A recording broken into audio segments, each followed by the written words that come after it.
Bismillahirrahmanirrahim. Assalamualaikum warahmatullahi wabarakatuh. Perkenalkan, nama saya Yayu Cantika Dewi dengan NIM 860309983. Saya berasal dari Fakultas Keguruan dan Ilmu Pendidikan Prodi PGSD. Pada kesempatan kali ini, saya akan mempresentasikan tugas 1 dari mata kuliah Filsafat Ilmu dengan tutor Ibu Dr. Erni Anggraini MSI. Berikut penjelasannya. Filsafat ilmu.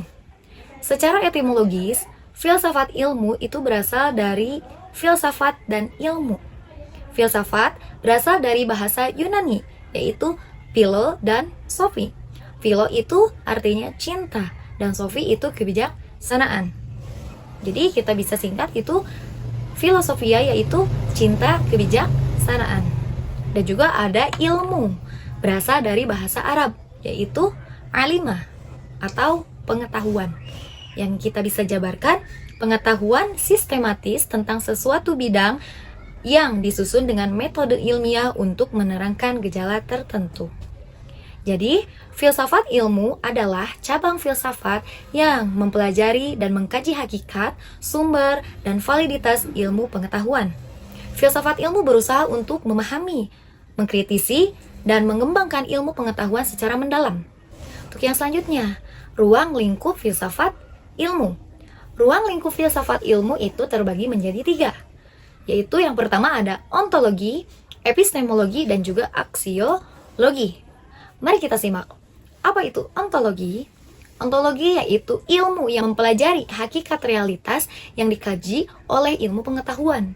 Jadi ontologi ini ilmu yang mempelajari tentang hal yang konkret atau yang nyata dari yang kita alami, atau juga ilmu yang berusaha memahami apa yang menjadi objek studi ilmiah dan bagaimana objek-objek tersebut saling berhubungan. Itu ontologi. Dan yang kedua, itu ada epistemologi. Apa itu epistemologi? Epistemologi yaitu ilmu yang mempelajari sumber, jenis, dan validitas pengetahuan ilmiah. Dan yang terakhir atau yang ketiga itu ada aksiologi.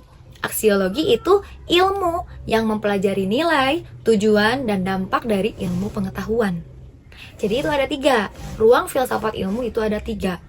Lalu, bagaimanakah filsafat ilmu sebagai analisis ontologi, epistemologi, dan aksiologi dalam kehidupan sehari-hari? Mari kita simak. Mengidentifikasi hakikat masalah atau ontologi. Tadi yang pertama. Pada saat ontologi kita mulai muncul pertanyaan dan itu disebut ontologi. Kita bertanya-tanya. Misalkan, pada mulanya kita saat melihat banyak berita di televisi, ada di media sosial tentang banyaknya tsunami.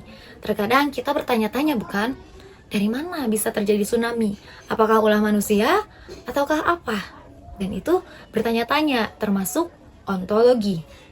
Dan yang kedua, menilai keabsahan informasi, mencari tahu. Itu termasuk epistemologi.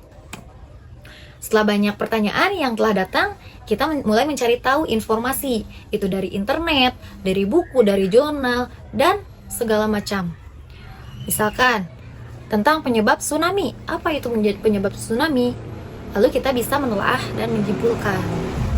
Misalkan, informasi yang kita cari tahu.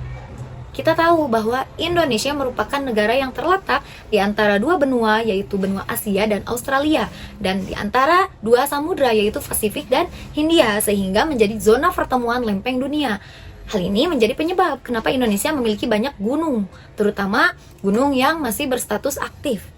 Setiap tahun lempeng terus bergerak aktif, saling menjauhi ataupun saling menabrak satu sama lain, dan terus terjadi dalam kurun waktu jutaan tahun, sehingga dapat terjadi tsunami dengan beberapa faktor pendukungnya. Dan yang ketiga itu mempertimbangkan bagaimana kita bisa menyimpulkan dengan epistemologi tadi, dengan ilmu yang kita dapatkan dari internet tersebut. Dan kita bisa menyimpulkan atau disebut dengan aksiologi. Apa kesimpulannya? Kesimpulannya, kita tahu bahwa bencana tsunami terjadi disebabkan oleh umur bumi yang semakin tua, sehingga beberapa lempengan bumi ikut rapuh dan patah. Dan patahan tersebut dapat menimbulkan pergeseran dan menimbulkan guncangan. Dan jika patahan itu terjadi di bawah kedalaman laut, maka air akan memenuhi sela-sela patahan tersebut sampai meluap. kembali ke atas, menimbulkan dorongan ombak di permukaan laut, maka terjadilah tsunami. Dan akhirnya kita bisa menyimpulkan, bukan? Ternyata tsunami itu bukan oleh manusia, ternyata tsunami merupakan fenomena alam. Kita bisa tahu, bukan? Dengan melalui kajian ontologi, epistemologi, dan juga aksiologi, kita bisa mengetahui ternyata filsafat ilmu dapat membantu kita memperoleh pemahaman yang lebih mendalam. Kita bisa mencari tahu, kita bisa bertanya-tanya, mencari tahu, dan menyimpulkan. Filsafat ilmu juga mengembangkan ilmu pengetahuan, sehingga kita dapat mendorong kemajuan dan kebermanfaatan ilmu bagi masyarakat sekitar.